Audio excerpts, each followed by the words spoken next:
네, 오늘은 교사주일입니다. 교회 학교에서 또 교사로 수고하시는 우리 교사들 사랑하고 축복하고요. 또 가정에서도 우리 자녀들에게 늘 가르침으로 또 좋은 보험을 보여주시는 우리 부모님께도 감사드립니다. 그래서 오늘 하루 이 스승의 주일을 맞이해서 주의 말씀을 가지고 살아가는 우리 모든 분들에게 주님의 은혜와 평강이 함께하기를 간절히 소망합니다. 오늘 또한 청년 주일입니다. 1983년 대한이 수교장로회 제68회 총회에서 5월 셋째 주일을 스승의 주일, 교사 주일로 제정하였습니다. 청년 주일로 제정하였습니다. 예전에도 그렇지만 지금도 마찬가지로 청년들에 대한 특별한 관심과 사랑이 무척 필요하고 영적 회복이 많이 필요합니다. 감사하게도 우리 교회를 돌아보게 되면 청년들이 교회 학교에서 아주 열심히 섬기고 봉사하고 있습니다. 그래서 우리 청년들 만날 때마다 특별한 관심과 사랑을 꼭 표현해 주시면 감사하겠습니다. 아무도 아멘을 안 합니다. 네, 이번에 봉사관 4층 리모델링 하면서 내부 인테리어를 청년들에게 맡겼습니다. 그랬더니 청년들이 여러 번 만나서 회의하고 고민을 거쳐가지고 그 공간을 아주 훌륭하게 잘 꾸몄습니다. 혹시 가보셨나요? 네, 이번에 꼭 가보시길 바랍니다. 그래서 앞으로 이 4층 공간이 청년들이 기쁘게 만나는 아주 그런 은혜로운 공간이 될 줄 믿습니다. 또 청년들이 이 4층 이름을 잘 지었습니다. 혹시 아십니까? 그 방 이름을 위로라고 하였습니다. 아직 감동이 전해진 것 같아서 전해지지 않은 것 같아서 제가 그 의미를 한번 나누려고 합니다. 세 가지 위로의 의미가 있는데요. 첫 번째는 봉사관 4층에 가려면 위로 올라가야 됩니다. 그래서 그 방 이름을 위로라고 하였습니다. 그리고 또 그것은 청년들의 우리들의 공간이기 때문에 우리들의 공간이라는 뜻에서 영어 단어 위가 담겨져 있습니다. 위로가 있습니다. 그리고 또 하나님의 위로가 필요한 사람들이 모여서 함께 교제하게 될 때 주님의 특별하신 사랑과 인호가 함께할 줄 믿습니다. 그래서 그 방 이름을 위로라고 이렇게 정하였습니다. 여러분, 위로라는 이름은 참 단순하지만 그 속에 참 청년들의 관심과 사랑이 아주 가득 들어있는 것 같아요. 좋은 이름을 주어주신 우리 청년들에게 큰 박수를 보냅니다. 오늘 청년주일을 맞이해서 우리 교우들께서 청년들 만나면 아낌없는 박수와 따뜻한 응원을 보내주시기를 바랍니다. 청년들이 교회 올 때마다 어른들 바라보면서 따뜻한 사랑을 받는다고 한다면 그 오고 가는 길이 얼마나 기쁘고 감사하겠습니까? 오늘 특별히 청년주일을 맞이해서 우리 청년들에게 큰 또 박수와 또 격려와 기도를 부탁을 드립니다. 그래서 오늘 말씀을 나누기 전에 오늘 특별히 주인공이신 우리 청년들과 교사들을 박수로 격려하고 함께 축복하도록 하겠습니다. 함께 우리 박수로 청년들 격려를 축복하겠습니다. 네, 감사합니다. 스승의 주일을 앞두고 제 친구 목사님이 대학에서 가르치는 친구 목사님이 저에게 격려의 인사를 전하였습니다. 함께 보내온 카톡에는 음악교사 배성환 선생님의 시집 학교는 오늘도 안전하다라고 하는 제목의 시집에 시 한 편이 들어있는데요. 저한테 그것을 보내주었습니다. 시의 제목이 스승의 날인데 스승과 제자 사이의 잔잔한 그 사랑이 담겨 있어서 함께 나누고자 합니다. 이 시에 부산 사투리가 있는데 제가 잘 표현하지 못할까 걱정이 되지만 한번 제가 읽어보도록 하겠습니다. 제목 스승의 날, 배성환. 부산에서 전학 온 기용이가 유난히 빨갛게 보이는 카네이션을 안겹고 묶음에 섞어서 가져왔다. 꽃 옆에 서 있는 자신이 우스운지 꽃을 건네는 것이 우스운지 말도 않고 희죽희죽 거리고만 있다. 웬일이냐고 물으니 오늘이 서성의 날이라서예 라고 대답한다. 네, 스승의 날이라고 대답합니다. 스승은 뭐라는 사람인데 우리를 가르치는 사람이라예. 우리를 가르치는 사람이란 뜻이죠. 무엇을 가르치는데 국어, 과학, 음악 등 공부라 해. 그래서 국어, 과학, 음악. 왜 가르치지? 인간이 되라고 해. 그러면 인간이 잘 되어가니 앞으로 되겠지에. 아, 그래. 앞으로 인간이 되라고 국어도 과학도 빼빠지게 가르치마. 기용아 고맙다 하는 내용의 시입니다. 저는 이 시를 읽으면서 처음에는 웬 시지 했는데 읽어보니까 옛날 생각이 많이 나더라고요. 아시잖아요. 선생님들, 친구들 함께 공부했던 이 교실이 생각이 났습니다. 경상도에서 올라온 그 기용이라는 친구는 스승에 대해서 참 인상 깊은 말을 참 전해주지 않습니까? 스승은 어떤 사람인가요? 우리를 가르치는 사람. 왜 스승이 우리를 가르치는 문자 이렇게 대답하지 않습니까? 인간이 되라고 해. 인간이 되기 위해서 우리에게 가르침을 주고 또 그런 가르침을 받는 자신에 대해서 기대도 표현하고 있습니다. 앞으로 되겠지, 앞으로 인간이 되겠지 하면서 자신의 소망을 이렇게 잘 표현해주고 있습니다. 이 기용의 순박한 대답 속에는 스승에 의할 교육의 참된 목적이 잘 담겨 있는 듯합니다. 아마 이 시를 쓴 서성한 선생님은, 배성한 선생님은 예전에 만났던 그 친구의 모습을 기억하면서 그 친구가 교사를 사랑하고 또 가르침을 좋아하는 그 모습을 바라보면서 그 장면을 시로 잘 표현해낸 것 같습니다. 참 아름다운 제자와 스승의 모습을 우리가 느낄 수 있습니다. 그러나 오늘 우리 사회에서는 이러한 제자와 스승의 아름다운 만남이 점점점 사라지는 것은 아닌가 하는 생각이 듭니다. 여러분, 스승을 어떻게 바라보시나요? 스승을 단지 지식을 전해주는 사람, 기능적으로 바라볼 때가 많지 않습니까? 또 마찬가지로 교단에 서신 선생님들, 가르침을 전하는 교사들도 제자와 인격적인 관계를 맺고 그들에게 진심을 다해서 가르침을 하기보다는 대충 또 애매하나 주저하는 모습도 보이게 됩니다. 그래서 우리 시대는 참 안타깝게도 이 좋은 스승과 좋은 제자를 만나보기 어려운 시대를 살아가고 있습니다. 오늘 스승의 주일을 보내면서 우리 믿는 사람들이 무너진 이 교사의 권위를 다시 회복해 나가면 참 좋겠습니다. 사실 우리는 모두는 교사 아닌가요? 우리는 학교에서, 가정에서 자녀들을 가르치는 교사이고, 또한 우리는 하나님의 말씀을 교회 학교에서 가르치는, 다음 세대에 가르치는 교사들이 아니겠습니까? 그래서 우리의 가정과 교회에서 우리에게 주신 이 가르침, 주의 말씀을 진심을 담아서 잘 가르치는 이 교사의 사명을 잘 감당할 수 있기를 바랍니다. 우리는 예수님의 본을 따라서 하나님의 말씀을 올바로 이해하고 잘 전하는 이 교사의 사명을 잘 감당해야 됩니다. 여러분, 예수님께서 공생의 사역 동안에 율법 교사로부터 많은 공격과 도전을 받지 않았습니까? 그렇지만 예수님께서는 이 교사의 자리를 포기하지 않으셨습니다. 모든 상황 속에서 하나님의 말씀을 잘 읽고 해석해내서 그 말씀을 잘 전하라고 애를 쓰지 않으셨습니까? 참된 교사의 본을 보여주셨습니다. 또 교사 제자들에게도 이 진리의 길을 계속해서 따를 것을 자신의 이 공생의 모든 사역 여정을 통해서 진히 보여주시고 가르쳐 주셨습니다. 그래서 우리도 예수님을 본받아서 참된 교사로 거듭날 수 있기를 바라고요. 예수님처럼 우리의 가정과 교회를 소중히 여기면서 이 교사의 사명을 감당해 나가는 우리의 삶이 되기를 간절히 소망합니다. 오늘 본문은 예수님께서 참된 교사로서 우리에게 이웃사랑의 말씀을 잘 가르쳐 주신 본문입니다. 이 본문에 우리가 잘 알고 있는 선한 사마리아 이야기가 담겨 있습니다. 예수님께서는 율법교사와 대화를 통해서 귀한 가르침을 전해주고 있습니다. 여러분, 율법교사의 모습은 우리가 예전에 학교에서 보았던 그 친구들의 모습이 아닌가 하는 생각이 듭니다. 학교 시절에 공부를 참 잘하고 또 자신의 실력을 보여주기를 좋아하는 친구도 있지 않습니까? 내가 선생님보다 더 많이 알지 하면서 자신의 실력을 보여주기를 좋아하는 그런 친구도 있고, 때로는 선생님을 시험하기도 하고 또 선생님을 무시하는 태도를 보이는 그런 친구들이 있었습니다. 오늘 본문에 나오는 율법교사가 바로 그런 학생이 아닌가 하는 생각이 듭니다. 그는 예수님에 다가와서 일부러 곤란한 질문을 던져서 예수님을 곤욕스럽게 만들었습니다.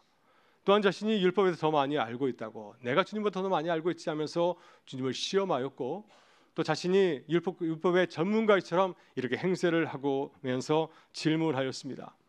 하지만 예수님께서 이러한 상황 속에서 진정한 교사의 모습을 친히 보여주었습니다. 일반적인 교사라고 한다면, 만약 저라고 한다면 이런 학생들 멀리하고 좀 무시할 것 같습니다. 근데 예수님께서는 그렇게 하지 않으셨습니다. 더욱이 이 율법 교사의 질문은 단순히 예수님의 지식을 시험하려는 것이 아니라 더 무서운 음모가 담겨 있지 않습니까? 그는 예수님에게서 흉을 잡으려고 합니다. 만약 예수님께서 큰 말씀에 실수를 하게 되면은 그것을 가지고서 그것을 트집 잡아서 예수님을 제거하려고 하는 무서운 음모를 가지고 있었습니다. 그러나 예수님께서 이 까다롭고 골치 아픈 율법 교사를 대하실 때도 참 교사의 모습을 보여주었습니다. 자신을 시험하려고 하는 이 위험한 위기를 맞이하여서 주님은 조금 더 물러서지 아니하시고 오히려 이 상을 더 오히려 역전을 시키지 않습니까? 그래서 자신을 시험하려는 그 학생에게 하나님의 말씀의 뜻이 무엇인지를 좀 더 깊이 생각하게 하고 깨닫게 하여 주었습니다. 예수님이 이렇게 모든 상황 가운데서 하나님 나라의 모습을 잘 보여주러 애를 쓰시는 것을 보게 됩니다. 주님께서는 우리에게 이렇게 참된 교사의 모습을 친히 보여주었습니다. 여러분, 그렇다면 예수님께서는 참 교사로 어떻게 학생들을 가르치셨습니까? 예수님께서는 오늘 본문에서 율법 교사와의 대화를 통해서 참된 교사의 모습을 보여주시는데, 우리가 배워야 될 교사로서의 가져야 될 세 가지 모습을 우리에게 잘 보여주고 있습니다. 먼저 예수님께서는 상대의 질문을 주의 깊게 들으셨습니다. 율법교사가 예수님께 다가와서 이렇게 물었습니다. 선생님, 내가 무엇을 하여야 영생을 얻을 수 있겠습니까? 굉장히 신앙적인 질문처럼 보이지만은 그러나 실제로는 예수님을 시험하려는 의도가 담겨 있습니다. 29절을 보게 되면 이 율법교사는 자신의 옳음을 드러내기 위해서 이 질문을 던졌다고 말씀하고 있습니다. 예수님께서는 율법교사의 숨은 동기를 잘 알고 있었지만, 불순한 동기를 알고 있었지만은 그에게 질문의 초점을 다시 바르게 잡아주셨습니다. 자기를 드러내는 그런 태도보다는 그런 태도를 잠시 내려놓고 하나님의 말씀에 좀 더 관심을 가지고 집중할 수 있도록 그를 도우셨습니다. 그래서 예수님께서는 율법에 능하신 그에게 이렇게 질문하지 않습니까? 율법에 무엇이라 기록되었으며 내가 어떻게 읽느냐? 내가 율법 말씀을 잘 알고 있는데 율법에는 내가 질문한 것을 어떻게 설명하고 있느냐 하면서 그의 의견을 물으셨습니다. 그래서 율법교사는 율법의 핵심을 정확하게 요약해서 대답하지 않습니까? 27절에서 이렇게 대답합니다. 내 마음을 다하고 목숨을 다하며 힘을 다하여 뜻을 다하여 주 너희 하나님을 사랑하라. 또한 내 이웃을 내 자신같이 사랑하라 하였나니라. 율법교사는 율법을 잘 알고 있기 때문에 율법의 말씀을 잘 요약해서 대답을 하였습니다. 그는 그 많은 말씀들 가운데서 두 계명을 말씀하지 않습니까? 하나님 사랑, 이웃 사랑이 율법의 핵심을 말씀하였고 또 그 말씀들이 신명기 6장 5절과 레위기 19장 18절에 들어있음을 근거로 제시를 하였습니다. 예수님께서 율법교사의 대답을 들으시고 칭찬하시면서 그에게 이렇게 말씀하십니다. 내 대답이 옳도다. 이를 행하라. 그러면 살리라. 이 말씀대로 살면 내가 영생을 얻을 것이다 하면서 대화를 잘 마치셨습니다. 여러분, 교사는 어떤 사람들인가요? 교사는 제자를 가르치는 사람입니다. 제자들은 종종 자신을 드러내가 자랑하고 싶어 하지 않습니까? 내가 얼마나 잘 알고 있는지를 교사에게 보여주기를 원해서 뽐을 내려고 할 때가 참 많이 있습니다. 그때 교사는 이런 제자의 질문을 통해서 자신을 과시하는 데 그치지 아니하고 그 실력을 좀 더 깊은 차로 나아갈 수 있도록 도와주는 것이 바로 교사의 역할이 아니겠습니까? 교사는 제자를 칭찬하는 것도 물론 중요하지만 자신을 낮추어서 하나님의 말씀을 바라보면서 진리를 깨달을 수 있도록 도와주는 것, 바로 그것이 제자의 역할이기 때문이죠. 그래서 예수님께서는 율법교사를 단순히 지식의 수준에 머물지 않게 하시고 그 많은 지식을 어떻게 하였습니까? 그 많은 지식을 가지고서 자신의 삶을 돌아보며 그 말씀을 가지고 실천할 수 있도록 그를 인도하고 있습니다. 율법을 많이 하는 것도 중요하지만 그 말씀을 가지고 살아가는 것이 보다 더 중요하기 때문이죠. 아무리 말씀을 알고 있다 할지라도 실천하지 않으면 그것이 내게 아무런 소용이 없습니다. 실천하게 될 때 그 말씀이 주는 풍성한 복을 누릴 수 있기 때문에 주님은 그에게 이렇게 말씀하신 것이었습니다. 그래서 우리도 자녀들과 대화할 때, 학생들과 대화하게 될 때 그들이 질문에 담긴 의도를 정확하게 읽어낼 수 있는 지혜를 늘 구하실 수 있기를 바라고요. 그래서 그들이 자신의 지식 안에 안주하지 아니하고 더 깊은 신앙의 단계로 도약할 수 있도록 도와주는 부모와 교사들이 될 수 있기를 주의 이름으로 축원합니다. 다음으로 예수님께서는 우리의 생각을 깨우는 질문과 이야기를 들려주셨습니다. 예수님께서 이제 이 율법교사에게 영생을 얻기 위해서는 하나님 사랑과 이웃 사랑을 해야 된다는 사실을 말씀하게 되었을 때 이 율법교사는 자신이 이웃을 사랑을 실천하고 있음을 보여주기 위해서 다시 예수님께 이렇게 묻습니다. 자신이 이웃 사랑을 잘하고 있음을 보여주기 위해서 이렇게 다시 주님에게 묻지 않습니까? 그러면 내 이웃이 누구니까? 사실 율법교사는 이미 자신이 말하고 있는 이웃이 누구인지를 잘 알고 있었습니다. 그에게 이웃이란 누구셨을까요?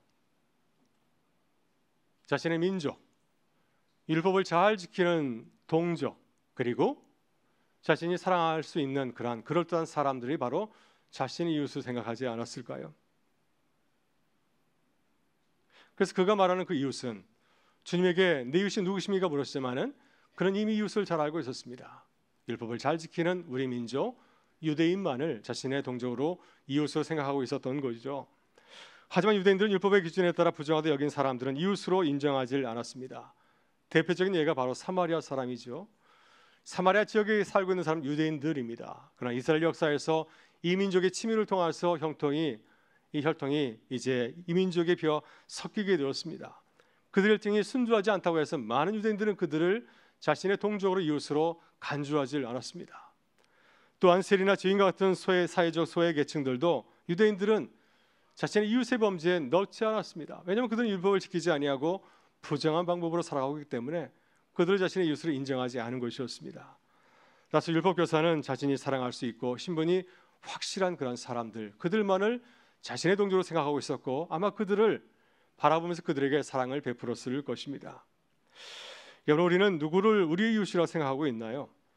모두 유대인들처럼 내가 사랑할 수 있는 사람들, 그런 사람들, 내 마음을 줄 수 있는 사람을 이웃으로 생각하면서 그들에게 사랑을 베풀고 있지는 않습니까? 그러니까 예수님께서는 이웃이라는 대상을 완전히 새롭게 바라보도록 하셨습니다. 율법교사는 내 이웃이 누구냐고 물었습니다.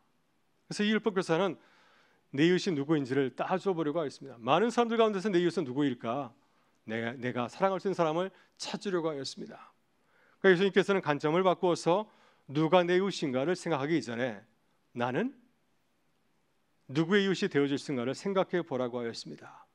내가 잘 알지 못하지만은 내 도움이 필요한 사람에게 가서 그들의 이웃이 되어주는 것, 이것이 진정한 이웃사랑의 모습이기 때문입니다. 그래서 예수님께서는 내 이웃이 누구니를 따지는 율법교사에게 사마리아인의 비유를 들려주지 않았습니까? 우리가 이 비유를 잘 알고 있는데 이 비유를 보게 되면 우리가 알고 있는 사람들이 등장하지 않습니까? 먼저는 강도 만난 어려운 사람, 그리고 그를 보았던 세 사람이 등장하고 있습니다. 제사장과 레인과 사마리아 사람입니다.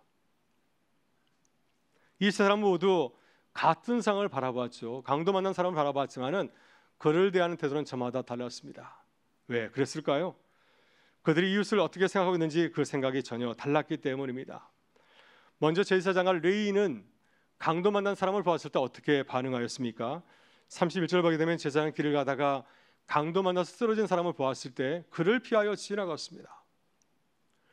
31절 보게 되면 레위 사람도 마찬가지로 강도 만난 사람이 길에 쓰러진 것을 보았을 때 그를 피해서 다른 길로 지나갔습니다. 그 이유는 분명합니다. 그들에게 강도 만난 사람은 자신의 이웃이 아니었기 때문이죠. 내가 사랑을 가지고 돌볼 수 있는 이웃이 아니라고 생각했기 때문에 그들을 피한 것이었습니다.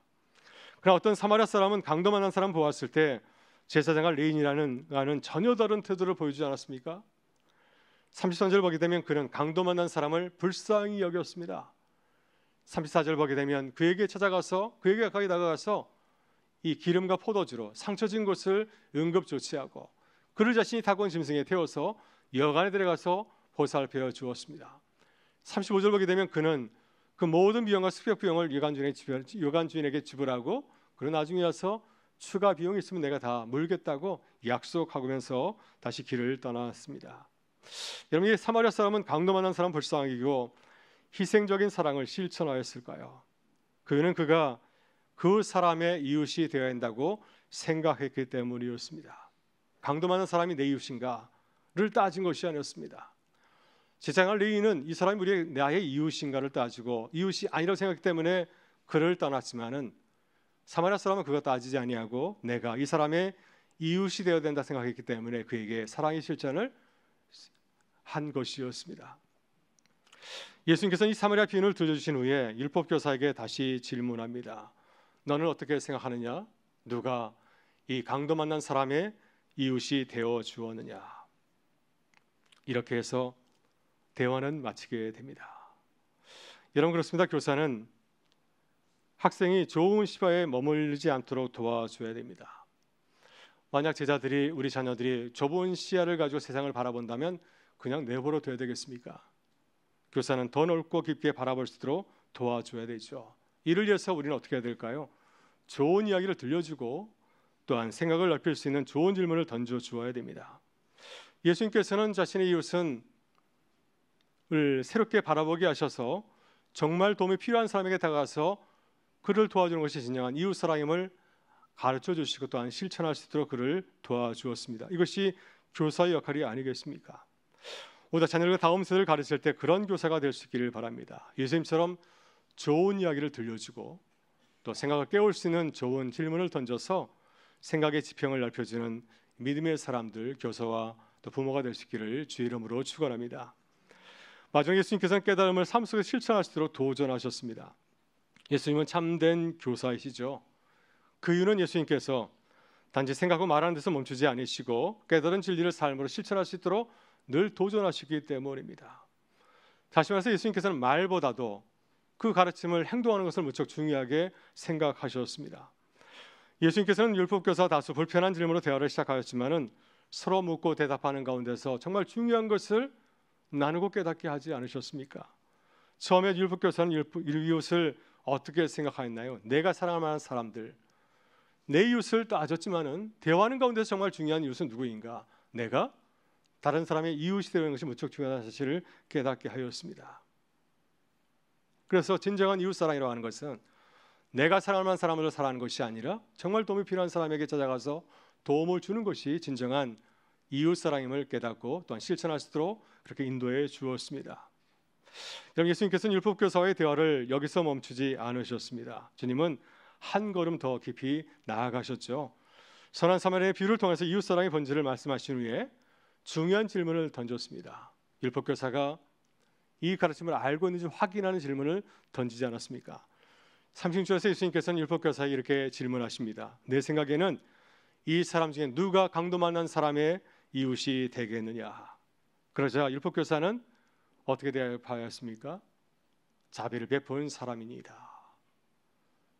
율법교사의 대답을 들으시니 예수님께서 그에게 말씀하십니다. 가서 너도 이와 같이 하라. 이렇게 해서 이 사마리아 비유의 이야기는 잘 마치게 됩니다. 지난 화요일 경북 의성과 또 영덕에 있는 5교회, 이 산불로 큰 피해를 입은 5교회를 방문하고 또 우리 교우들께서 헌금하신 이 사랑연금을 잘 전달하고 돌아왔습니다. 현장을 직접 가서 보니 우리가 예상하는 것보다 훨씬 더 피해가 컸습니다. 그것은 전쟁터를 방불하였고 또 잘못하면 목숨을 잃을 수 있는 그런 가운데 있었습니다. 그 교회는 한 교회는 바로 교회 옆에 장로님의 사택이 있었습니다.